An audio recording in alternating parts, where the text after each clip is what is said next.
and thanks for joining me today. You're listening to Alive with Dr. Nimira. Over the last decade, I've been spending my days taking care of mostly women who not only have aches and pains, but who have also spent the last decade or two putting their career and family first. I stand for a world where we can live our passions and purpose all out without the fear of our physical bodies giving out.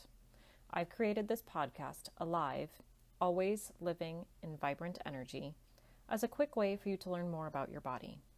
This really is a no frills, get the information out there podcast, and I hope that you'll enjoy it. As an upper cervical chiropractor, I regularly take care of many different types of people at varying degrees of health, and over the upcoming episodes, we'll discuss many types of things that can be reduced or eliminated when you can rebalance your health at the level of your brainstem. Today, I wanted to check in on everyone, mostly because I was going to do a different podcast, which I guess I've pushed off till later.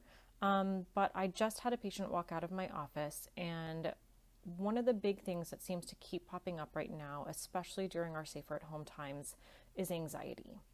Anxiety is one of those nasty things that shows up, rears its ugly head, and can take over your brain and your thoughts, and then it affects your body. And so I don't have a lot of, background information or science on it today. I basically want you to know that it shows up in many different ways. It comes in as social anxiety, panic, phobias, illness anxiety, post-traumatic stress. A lot of times this has to do with people having repetitive thoughts, and it could be about life. It could be about health. It could be, will this ever end? There's so many ways anxiety shows up.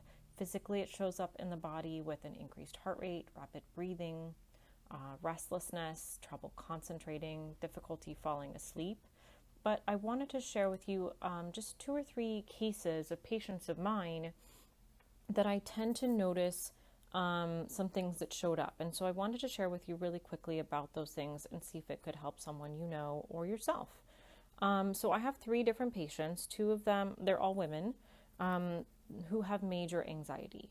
And it wasn't in it showed up in my history, because I do ask about everything in a history with patients, to ask about depression, anxiety, tension, stress management, all of that stuff.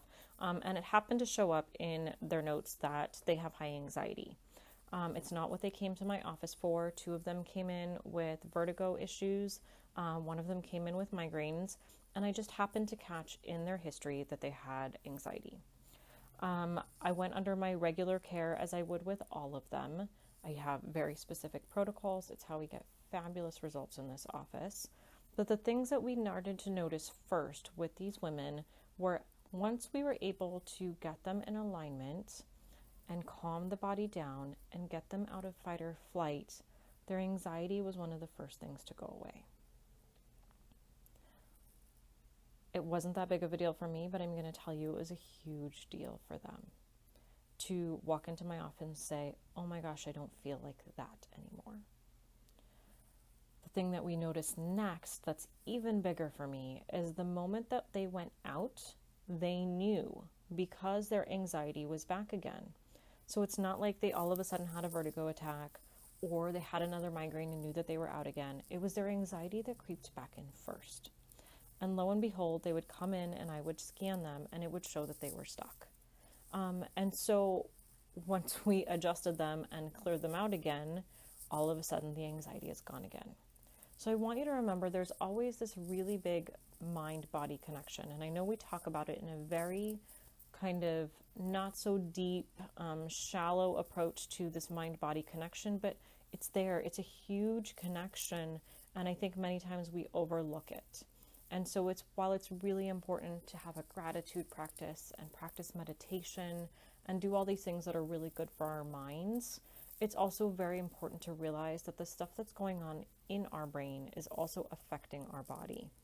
And then it's having a huge effect on the body to the point where if we can clear out the body, we can actually give it that reverse effect on the brain.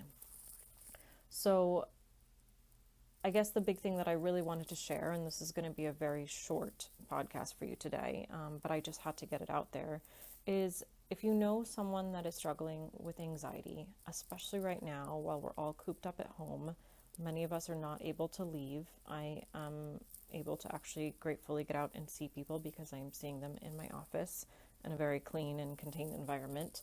The anxiety goes up and up and up, and a lot of people have no idea, when they're going to be able to go out again, or when they're going to be able to see their parents again if they're elderly, or if they have something going on at home, they now have neck pain or migraines or headaches or whatever because they're working from home, when they're ever going to be able to take care of anything like that. That anxiety is going to go up and up and up, and it's going to take a toll on the body. So if we can affect the body by resetting the atlas and the axis and taking pressure off the brainstem and reducing the fight or flight response, we can help make that anxiety go away. So do what you can right now. If it's really bad, please do give me a call. That's really all I have for today. I hope that you learned something new, looked at anxiety a little bit differently. Don't take life too seriously, because stress definitely makes everything worse. I hope you enjoy this week as best as you can, and I'll catch up with you in about 2 weeks. And purposefully live all out. Reach out for help if you need it. I'm here for you, and I'll have a more content-filled podcast for you next time. Take care.